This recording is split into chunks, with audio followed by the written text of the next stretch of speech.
Здравствуйте, меня зовут Роман, я живу в городе Московский, общаюсь с знакомыми по предложению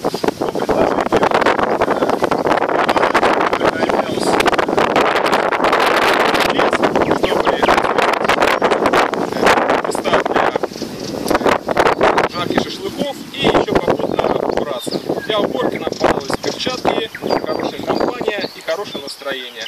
Вот это результаты наших трудов. Часть мешков уже перенесены, и часть мы сейчас перенесем.